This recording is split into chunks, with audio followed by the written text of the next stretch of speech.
I wondered when I'd be seeing you, Mr. Potter. You know, when I was a kid, Labor Day was always when we went back to school, so I've got a surprise for you. So I get to hear about Thor? No, I'm going to tell you about Harry Potter and his first year at school. This is child abuse.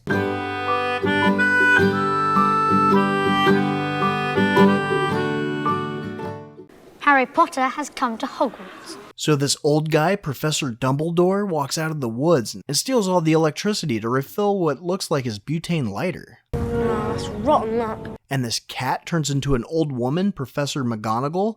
Wicked. It's spooky. Thank you for that assessment. Hagrid then rides in on a motorcycle from space, which would have been less noticeable if they kept the lights on. That's right. You do it then if you're so clever. Turns out, they're dropping off a baby on somebody's porch in the middle of the night. Perhaps you ought to go.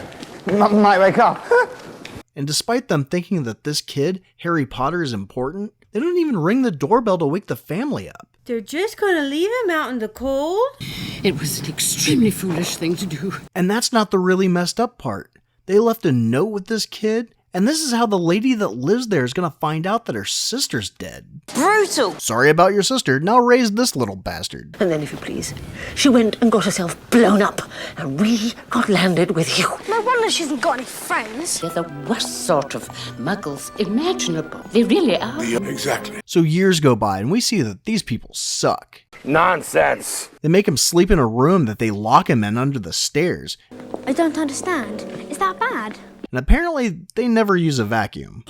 Harry's cousin, Dudley. That thing has a name. is so excited to go to the zoo. Wake up, cousin! We're going to the zoo! Pathetic, isn't he? There's certain people who like going to the zoo according to the story Rocky, I've read all about them. but Dudley just might be a spoiled kid on his birthday. He's only a baby after all. While his aunt pampers Dudley, I want everything to be perfect. Well, that's good, isn't it? his uncle makes him cook them breakfast. Bring my coffee, boy. Dry up, Dursley, you great prune. So he's like Cinderella?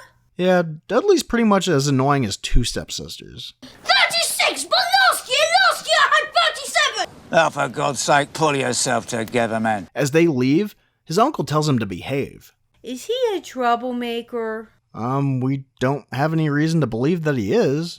People will think you're Meddling in things that ought not to be meddled in. You will join your classmates in detention. You're sneaking out again, aren't you? In the restricted section. Miss Granger, I think we've had a bad influence on her. explain yourselves, both of you. You'll get Gryffindor into trouble again. up to something. But they go to the reptile house at the zoo, and we see that Harry can talk to snakes. Is that so? Dudley is being a jerk, Do you mind? Not at all. and Harry somehow makes the glass vanish. Oh, dear. Dudley gets trapped in the cage, I think she heard you. What do they think they're doing? Keeping a thing like that? so his uncle locks Harry in the closet. The pity they let the old punishments die. God, I'll miss the screaming. The next day, he gets a letter from the school called Hogwarts, What's this all about? and his family gets really weird about it. Fine day, Sunday. No post on Sunday. No, sir.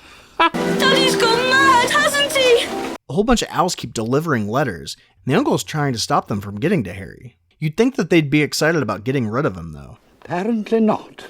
A crap ton of letters shoot through the chimney, and instead of putting one in his pocket to read it later, Why didn't I see it before? he just lets them take him to an island, I won't let you. I'll fight you. where Hagrid finally finds them. Lucky we didn't panic. He gives Harry a birthday cake that he might have farted on the way there, Afraid I may have sat on it at some point, but I imagine it'll taste fine just the same. Looks like he's going to be sick. and tells him about Hogwarts and how he's a wizard. You're a wizard, Harry. Sorry, no. No? Turns out that his aunt was jealous that her sister could do magic, and that's why they treated him like crap. A monstrous creature. Dudley then steals and eats Harry's cake, and Hagrid makes him grow a pigtail. Are you sure that's a real spell? Hagrid then takes Harry shopping. Think it wise to trust Hagrid with something as important as this? It seems that everybody in the magic community already knows who Harry is. Probably people playing jokes. He's introduced to this weird guy, Professor Quill, Come here, Potter! who teaches defense against the dark arts. Why is he weirder than all the other wizards?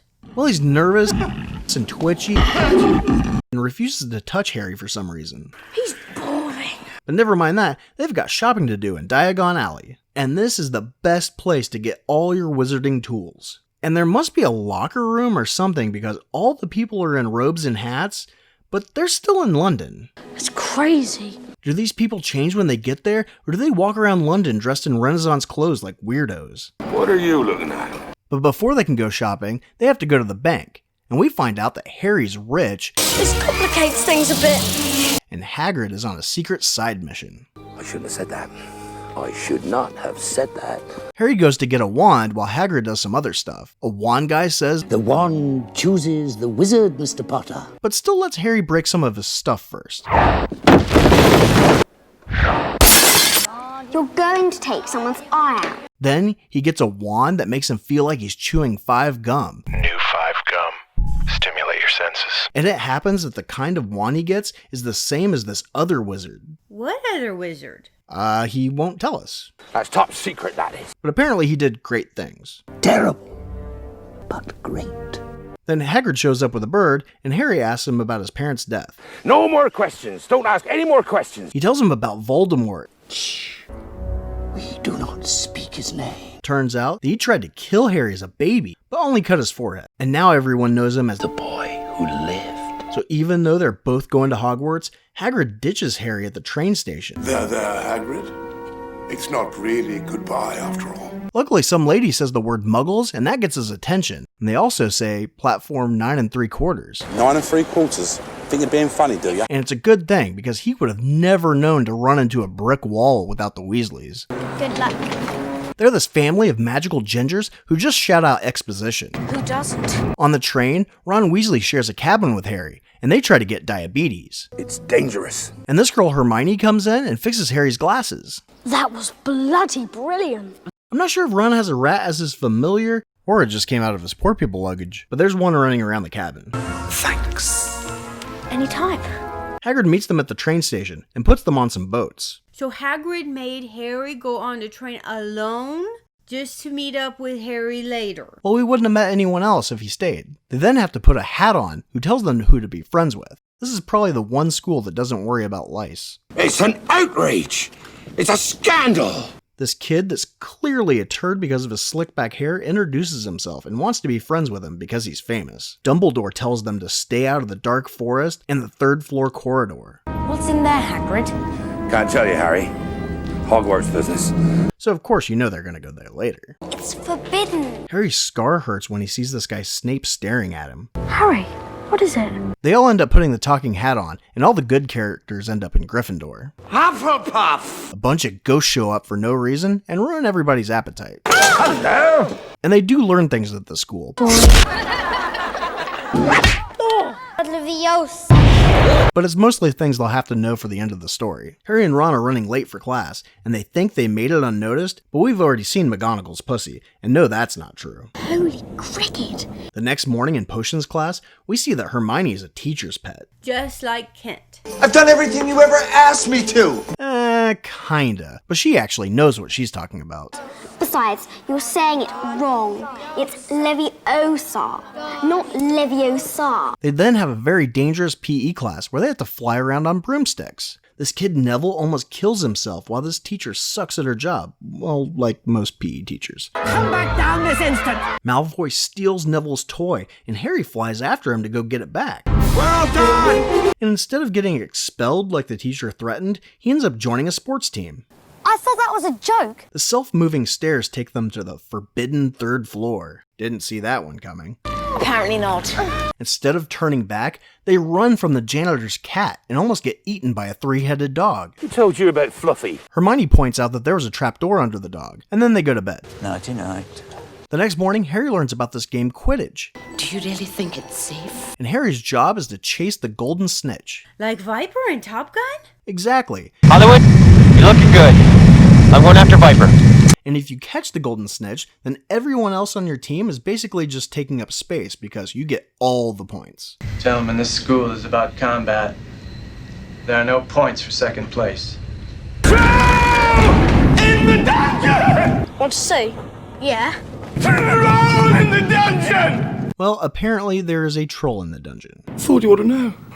Harry and Ron go to save Hermione from the troll because she was in the bathroom and didn't hear Quill yell. How could I be so stupid? Ron manages to save them both with a spell that he made fun of Hermione for using earlier that day. Hey! Penny Brain! And Harry gets his booger-covered wand back. Make it move! He's asleep! Snape comes in with a tear on his pants, and McGonagall awards them points for defeating the troll. I'm not really sure how they award points. It's kind of weird. Your triumphs will earn you points. Any rule breaking, and you will lose points. They just give them out however they feel like it. 5 points. For sheer dumb luck. The next day, Harry gets to compete in his first Quidditch game on his new broom that McGonagall bought him. How is he not the teacher's pet? Well, he's just a popular kid that gets away with anything, and everything always seems to work out for him. But why would anyone go near that dog? Anyway, Gryffindor is playing Slytherin, and Harry's broom starts acting as bad as this kid's teeth. Ugh! It's got horrible breath. They think it's Snape jinxing it, so Hermione sets him on fire. Mental, that one. I'm telling you. And the broom goes back to normal. Harry then eats the golden snitch, and Gryffindor wins. Codswallop, in my opinion. They confide in Hagrid about Snape, but he ends up defending Snape. Isn't he beautiful? He accidentally slips and says that Fluffy is guarding something for Nicholas Flamel. What? No, I shouldn't have told you that. No, I should not have told you that. While all the kids are leaving for Christmas, Ron and Harry play wizard's chess. Honestly, don't you two read? They decide to break into the library and read up on this guy Nicholas Flamel. But first, they have to open their Christmas presents. I've got presents. Yeah. I've got about 500 myself. There are more important things. Harry gets an invisible cloak that will be perfect for sneaking into the restricted section of the library later that night. Too bad he stupidly doesn't cover the lantern while he's walking. What an idiot. He opens a book and it yells at him. And he drops a lantern. The janitor then enters and starts looking for him, but he managed to cover himself up this time. And somehow the cloak actually makes you completely silent too. Who's that? He stumbles upon Snape threatening Quill, and the janitor tells the professors that he knows the student's out of bed, so they go looking for him. Let's go. Run. Another cool feature about the cloak is it makes doors quiet too. It's just a spell. Harry then comes across a mirror that shows him his parents, and he ignores the fact that he could get in trouble for being out of the dorms. Didn't know. Harry goes to get Ron, and he sees... Hello, good. Harry, do you think this mirror shows the future? Sorry about him. He doesn't understand what it's like, watching people press their ugly faces in on you. Harry stares at the mirror until Dumbledore shows up and tells him that it shows your deepest desires. He tells him that he's going to move it so he doesn't end up going crazy. No, but this is important. It's springtime now, and Hermione forgot that she checked out the book that they've actually been looking for. She needs to sort out her priorities. She tells them that Fluffy is probably guarding the Sorcerer's Stone, a rock that gives you immortality. What exactly is that? It means you'll never die. What? They go to Hagrid, and he shows them a dragon egg that hatches right at that moment and sets Hagrid on fire. Is he alright? Fine. Malfoy sees him and rats them out to McGonagall. He does seem the type, doesn't he? Snitches get stitches. That's right. And they all get detention, even Malfoy. And now they all have to go with Hagrid to the Dark Forest. Wait a minute. Didn't Dumbledore say that was forbidden? Shut up. They don't care if bad kids get eaten by werewolves. But no one's died in years. So they're looking for a wounded unicorn in the middle of the night because, why not? They find the unicorn and something's drinking its blood. Harry's scar starts hurting as the thing approaches, but a centaur saves him and tells him that was Voldemort that attacked him. Shh, we do not speak his name. Alright, sorry. They talk to Hagrid about who gave him the dragon's egg, and he says that he accidentally told him how to tame Fluffy. I would trust Hagrid with my life. They try to tell McGonagall that somebody's trying to steal the stone, but she won't believe him. Now what do we do? Hermione says that guy that we can't talk about always feared Dumbledore, and as long as he's around, Harry will be safe. They then find out that Dumbledore went on vacation. I can't expect him to run around all day. So they have to go themselves. Neville tries to stop him, but Hermione paralyzes him. No! Don't move! They find that Fluffy is already asleep, and he wakes up, so they have to jump into this plant that wants to kill him. Lucky Hermione pays attention in herbology. They now need to find a key that opens a door, but they attack Harry while he tries to catch the crappy one that opens it. Wouldn't the door already be unlocked if somebody was already there? Yeah, you'd think so. Or they could just... Move over! Hello, Hamora! They then come across a chessboard, and they need to win a game to get in the next door. There are 2 empty spots, so they might actually die if they suck. Good thing Ron knows how to play. After a few moves, Ron sacrifices himself, and Hermione goes to take care of him. Harry goes on alone. What if I make a fool of myself? How did Snape get through the chess game and only 2 pieces were missing? Well, it was actually Quill, but I don't know. Harry finds Quill by the mirror. Hello, Professor. I didn't see you there. And he sees that he somehow already has the stone in his pocket. What happened? I swear I don't know! It was like magic! There's no such thing as magic. Quill then takes off his turban, and we see that one guy is actually a parasite on the back of his head. And even though his scar hurt when what's-his-face was near, when he's actually touching him, it doesn't do anything. Curious. Very curious. But he touches Quill, and he turns to ash. It's not always clear why. Ghost guy we can't talk about flies away, and Harry wakes up in the hospital. Dumbledore comes in and says that one guy will find a way to return, and he killed Quill with the power of his mother's love. Didn't think your mom and dad would leave you with nothing though, did you? Dumbledore then eats an earwax-flavored jelly bean and takes off. Well, it's not very good, is it? They announce that Gryffindor is in last place for the House Cup, but Dumbledore awards them with enough points to win, thanks to some bullcrap. To Mr. Harry Potter, for pure nerve, I award Gryffindor House 60 points. Yeah, they don't play favorites. Oh, not one bit. Hagrid then gives Harry a book to say goodbye, which actually has pictures of his family in it, so he would have never had to sit in front of that mirror for days. He also tells him that Dudley still has his tail, and he should threaten to give him ears if he's still being a jerk. I shouldn't have told you that. And now that school's over, Harry has to go back to the child abuse house. He's far better off. Isn't it wonderful? And now that school's over, Harry has to go back to the child abuse house. And I think that's a little worse than you not being able to hear. I have a few last-minute points to award for the cool use of intellect. By subscribing to our channel. 50 points.